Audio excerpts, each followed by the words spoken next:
On va la mettre comme ça, normalement ça devrait le faire. Par rapport au cadre. Charnière à laiton, et quand on l'ouvre,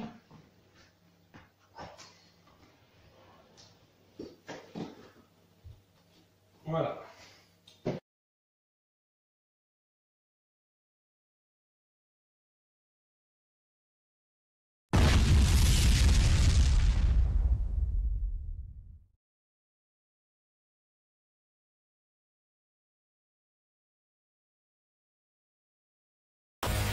Bonjour à tous et bienvenue pour une nouvelle vidéo Marc Prod. Donc aujourd'hui on va voir en deux vidéos comment j'ai construit un des plus gros projets de mon service de sculpture création de décor, c'est-à-dire un stade de boîte Blood Bowl tout intégré avec des décors donc prévus en rangement à l'intérieur et puis des tiroirs qui sortent de cette boîte pour créer les vestiaires, les dugouts.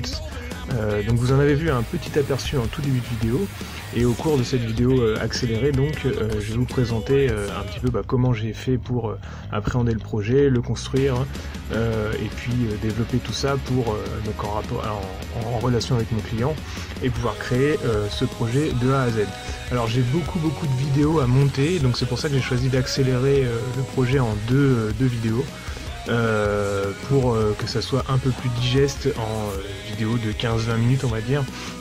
Mais sinon j'ai des séquences, je crois que j'ai 45 séquences de vidéos, donc à peu près une quinzaine d'heures de construction. Juste la construction du plateau, j'ai pas filmé vraiment tout ce qui était peinture ensuite et puis développement des décors, mais ça sera quand même l'occasion sur la chaîne de faire quelques petits tutos associés à ce projet, notamment sur la création de la tour AD intégrée au plateau. Donc là pour l'instant ce que je fais au niveau de du début de projet, c'est que je crée la structure qui va recevoir le terrain. Et donc c'est la planche principale qui va en fait faire office de charnière à toute la boîte et le caisson, les deux caissons de la boîte en elle-même viendront s'articuler autour de cette planche charnière. Donc ce que je fais, j'ai pris des charnières en laiton, j'ai pré-percé la planche, donc là je suis sur du médium pour la légèreté et puis la solidité basique du plateau on va dire, et ensuite pour la caisse en elle-même je suis sur un bois un tout petit peu plus noble en okoumé avec un plaquage dessus, donc là on est sur du contreplaqué pour la suite ensuite, et pouvoir créer une sorte de bois un peu plus qualitatif que du médium pour la caisse extérieure qui de toute façon sera peinte. Donc là j'installe les charnières, des petites vis qui sont ensuite qui sont au préalable plutôt collées en plus d'être vissées dans le bois, et donc vous voyez une fois qu'on replie on a cette structure de plateau. Ensuite je crée les tiroirs, donc là c'est en fait pareil, un fond en médium avec toute une structure en contreplaqué, découpé donc à la scie sur table que vous pouvez voir à l'image, et l'idée c'est d'avoir deux tiroirs identiques où on a les dugouts qui sortent, donc les vestiaires qui sortent juste un petit peu si on sort à demi le tiroir, et si on le sort totalement ça fait un espace de rangement derrière. Vous allez le comprendre plus en détail si je vous mets les croquis constructifs maintenant. Donc au niveau donc là vous avez le premier projet que j'avais développé avec mon client au niveau de ce croquis là, et puis donc là on retrouve le côté, l'idée des tiroirs et de la boîte qui se referme bien sûr, mais on était parti ensemble sur le développement avec des choses un petit peu peut-être complexes, des tiroirs qui pivotaient plutôt qu'ils sortaient, des tiroirs des deux côtés, un rangement pour le terrain. Au final on est parti sur quelque chose de plus simple, donc là vous avez le deuxième croquis où on retrouve l'idée de la boîte avec les vestiaires intégrés dans les tiroirs et les gradins qui commencent à apparaître sur les côtés. Et puis ensuite vous avez le dernier croquis où là on a tous les éléments que je vais vous présenter dans cette vidéo, c'est-à-dire les tiroirs, tous les décors additionnels qui vont se ranger à l'intérieur de la boîte, et bien sûr les gradins qui courent tout au long du stade. Donc sur la construction juste du plateau de la boîte en elle-même, je pense que j'ai dû passer 150 heures à peu près, juste sur la construction. Après il y avait des heures de conception déjà avant ça, puis ensuite il y a eu des heures de peinture, et bien sûr je n'inclus pas dedans les deux décors qui ont été créés en plus. En tout, avec mon client, on a fait 5 ou 6 devis différents sur plein de choses à rajouter au niveau du terrain. C'est un projet qui a duré longtemps. J'ai été sur plus d'1 an et demi de développement et de construction. Et je l'ai livré en juillet dernier, et maintenant il faut que j'arrive à trier toutes les vidéos et puis à vous faire quelque chose d'intéressant. Donc j'espère que ça sera pas trop lourd pour vous de voir cette vidéo, mais c'est vrai que ça fait beaucoup d'heures de construction à monter, et du coup je voulais pas faire 36 vidéos de construction, je préférais en faire une seule en réexpliquant par-dessus. Donc là ce que je fais au niveau des tiroirs, c'est je construis la boîte à la fois en collant les flancs et en m'aidant avec des petites pinces que je suis en train de ranger là, et puis ensuite le tout sera pointé avec un pistolet à clous et vissé. Et donc là ce que je fais, c'est que je prends des gabarits pour être sûr que ça va passer à l'intérieur des tiroirs. Donc n'oubliez pas le petit pouce bleu si jamais ce n'est pas déjà fait, parce que souvent on oublie en fin de vidéo et ça va m'aider pour le référencement, donc merci à vous. Donc oui, je disais, je fais des gabarits pour que en fait le tiroir glisse en dessous du plateau principal, et puis qu'on puisse adapter à l'intérieur un second mur qui lui va faire la séparation entre la partie rangement dans le tiroir et la partie vestiaire qui elle sera texturée, etc. Donc là on est sur un projet qui était assez complexe, parce que du coup on part carrément sur de la menuiserie, de la création de meubles, parce qu'en fait la boîte est tellement importante à la fin que c'est vraiment un meuble à part entière avec ses tiroirs et puis tous les éléments qui permettent de jouer à Blood Bowl. Et j'avoue que j'avais déjà fait des terrains de Blood Bowl, un peu assez complexes aussi, parce que j'avais fait un terrain Blood Bowl pirate qui se repliait, mais qui était juste qui se pliait juste de façon à pouvoir faciliter le rangement, mais qui n'était pas un meuble à part entière, qui n'était pas une boîte de jeu. Là, mon client voulait vraiment du tout intégrer, et surtout il voulait installer par-dessus toute sa collection de figurines peintes en plus par des peintres professionnels, toute sa collection de supporters sur les gradins. Donc il m'a envoyé la totalité de sa collection de figurines que je devais ensuite réinstaller sur les gradins pour faire comme s'il y avait des supporters autour du terrain, quoi. Là je suis en train de créer les flancs des tiroirs avec donc un biseau à la fin du tiroir qui va me permettre de ménager une sorte d'espace tampon, un peu comme s'il y avait de l'air, il y aura de l'air, parce que si j'avais fait un terrain, donc l'idée c'est de faire une boîte avec des tiroirs assez simples, sans charnière, et donc du coup c'est bois contre bois. Si j'avais fait vraiment un espace tiroir qui vient complètement se coller à la structure du terrain ensuite, ça aurait été très difficile de sortir et de rentrer le tiroir s'il n'y avait pas eu un espace tampon en air pour enlever cet effet ventouse en fait. Donc on a un petit espace à la fin du tiroir qui permet d'éviter cet effet ventouse pour que le tiroir s'enchasse mieux à l'intérieur de son logement. Donc là ce que vous voyez, c'est un outil qui balance des clous, un peu comme un pistolet à clous Eldar, et c'est très pratique pour l'assemblage de tout ce qui est création en bois et mobilier. En fait je colle, j'injecte les clous qui me permettent de monter la structure, et puis ensuite généralement je reperce et je revisse pour renforcer la solidité de l'ensemble. Donc là j'ouvre la partie du stade et hop, les tiroirs se glissent directement dessous assez facilement puisqu'il y a l'espace tampon à l'arrière. Là je me fais encore des gabarits pour pouvoir bien placer les aimants, parce qu'en fait pour que les aimants se placent bien au niveau des tiroirs, quand le tiroir va se sortir, il va y avoir un petit aimant qui va créer un arrêt très léger pour pouvoir positionner les degots à la bonne place. Et ensuite il y a un second arrêt qui vient quand on tire totalement le tiroir pour éviter que le tiroir ne tombe. Donc en fait on a un espèce de petit aimant qui va venir faire une sorte de force, et là on sait qu'on doit s'arrêter pour soit la position vestiaire sortie, soit la position tiroir complètement sorti, et si on tire un peu plus fort, là le tiroir vient complètement. Ça évite certains problèmes de catastrophe de figurines, on va dire.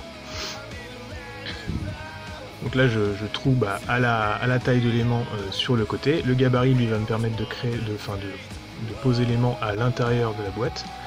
Je pose l'aimant avec un petit peu de colle, et puis ensuite je renforce avec un petit peu de pâte souvent époxy ou des fois de la pâte à bois pour boucher tout ce qui est trou. Donc là c'est ce que je vous disais, je renforce tout mon collage qui était à l'origine juste avec des petites pointes avec des grandes vis.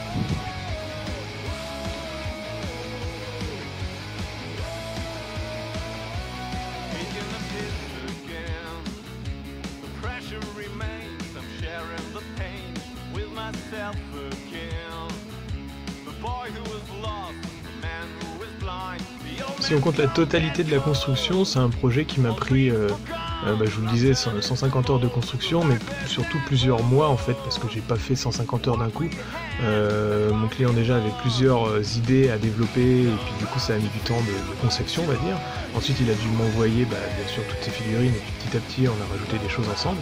Et donc au final c'est un projet qui a duré plusieurs mois et qui permettait de décider ensemble de ce qu'on allait faire. La petite dédicace avant de coller. Donc là je remets des façades par-dessus les tiroirs qui vont en fait créer une sorte de structure, un mur tout autour du stade. L'idée c'est qu'en fait même quand les tiroirs sont sortis, on ait une sorte de texture sur laquelle tout le visuel du stade va s'appuyer. C'est-à-dire que même quand les tiroirs seront sortis, vous aurez le stade au milieu de la boîte et tout autour un espèce de mur d'enceinte avec les gradins, les dugouts, tout un décor. C'est pour ça que j'avais besoin de créer une façade en sortie qui en plus permet de fermer la boîte entièrement une fois qu'elle est repliée. C'est vrai qu'au début là, donc là vous avez la totalité de la boîte repliée et là face à vous vous avez les tiroirs qui sont donc refermés et qui par leur façade rajoutée par-dessus font une boîte complètement fermée.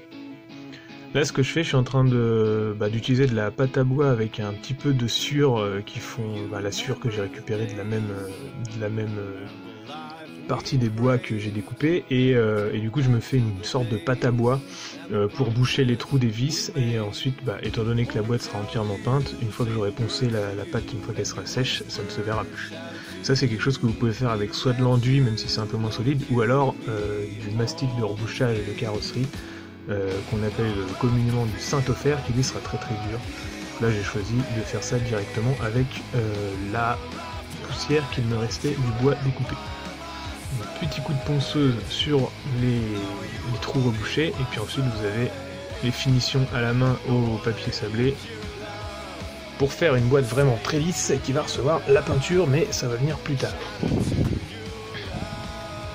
Alors si vous me voyez déblatérer devant la caméra et bouger les mains, c'est qu'en fait chaque vidéo que j'avais filmée était normalement explicative, donc j'essayais de parler en même temps. Mais quand j'ai vu que ça prenait autant de temps, c'est vrai qu'au début on sait pas trop où on part quand on commence à filmer un projet. Forcément, en fait c'était des vidéos qui n'étaient pas exploitables. Depuis en plus j'ai changé de manière de tourner, donc désolé pour la qualité des vidéos un petit peu. Mais bien sûr vous perdez les explications que j'aurais fait en live à la construction de la boîte. Et puis moi je perds des vidéos, mais du coup c'est quand même beaucoup plus compréhensif si je vous fais un commentaire par dessus, je pense. Donc là je suis en train de créer le second mur à l'intérieur du tiroir. Le petit espace va recevoir les dugouts, les vestiaires, qui seront donc en creux comme s'ils étaient creusés sous terre. Et puis derrière ce muret là, il y a l'espace de rangement qui lui permettrait de ranger carrément des terrains repliés ou alors des figurines et tout ça. Donc là il n'y avait pas encore les façades et je vous présentais les tiroirs ouverts et fermés avec juste une vis pour pouvoir les ressortir. Et après le mur en lui-même fait office de poignée directement. Là je reprends des mesures pour être sûr de bien positionner mon terrain à l'intérieur. À ce stade du projet, on n'avait pas encore décidé de faire une texture au fond du terrain. Mon client voulait simplement un fond de caisse en bois sur lequel il allait étendre un terrain qu'il m'avait envoyé, c'est-à-dire un terrain en néoprène. Mais après, donc là je suis en train d'étendre un terrain en latex. Il s'est dit c'est quand même dommage de faire un terrain complet avec tous les dugouts texturés peints et puis d'avoir cette espèce de carré de bois simple par terre. Donc il m'a demandé de créer une nouvelle texture en fond de boîte. Mais la solution que j'ai trouvée, c'est d'étendre un terrain en latex dessus et de retracer un terrain de boule par-dessus, parce que bien sûr, si j'avais créé une texture complète au fond du terrain, le tout on n'aurait plus la possibilité de replier la boîte. Ça aurait été compliqué de faire quelque chose en relief, donc j'ai trouvé cette texture souple nickel pour pouvoir créer un fond de terrain qui soit souple et qui puisse permettre de replier la boîte une fois dessinée par-dessus. Donc ça, c'est des anciens terrains qui n'existent plus et qui me servent aujourd'hui à faire ce genre de décor. Et les mesures, je les positionnais pour pouvoir être sûr de bien positionner le fond de mon terrain par rapport aux gradins qui, eux, allaient arriver autour. Donc pour ceux qui veulent, j'avais fait une revue de ce terrain latex sur la chaîne. C'était des terrains Zuzi qui n'existent plus, c'est des terrains directement texturés dans la masse du latex. C'était une offre plutôt pas mal, mais le problème c'est que ça s'abîmait quand même dans le temps. Si vous le laissiez rouler, il avait tendance à coller l'un sur l'autre si vous ne rajoutiez pas du calque. Donc ici c'est très bien en décor à plat, une fois que c'est collé, ça bouge plus.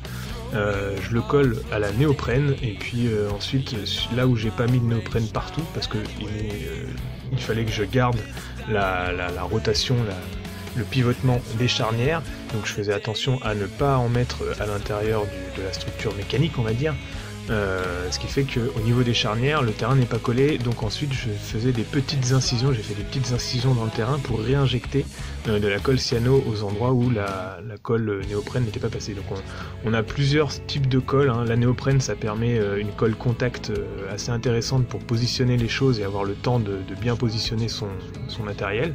La cyano, ça va permettre de fixer tout ce qui ne s'est pas bien fixé et qui du coup là ça a une fixation en dur. Et puis j'ai mis également sur les côtés de tout le pourtour du terrain un peu de colle à bois. La colle à bois, ça colle tout si vous avez le temps d'attendre le séchage, et ça a une souplesse qui permet donc de coller des éléments qui seront ensuite mobiles. Ici le terrain, on veut qu'il reste un petit peu souple étant donné qu'il va se replier plusieurs fois, même si c'est quand même un terrain qui est fait pour être installé dans une salle de jeu et qui va quand même rester pas mal déployé, je pense. Donc là je mets le maximum de néoprène, et puis ensuite au rouleau je réétale une fois que j'ai positionné le terrain. Le rouleau permet d'étaler toute la colle en dessous, entre les deux, et de chasser surtout les bulles d'air qui peuvent rester emprisonnées. Et puis là sur les côtés je redécolle pour remettre un petit peu de néoprène et être sûr de la finition, et sachant que ce terrain sera repeint par dessus et que je vais refaire des corrections de texture tout autour pour que la jonction soit nickel entre le terrain, la texture néoprène, enfin la texture latex que vous voyez là, et les décors gradins que je vais créer sur les côtés.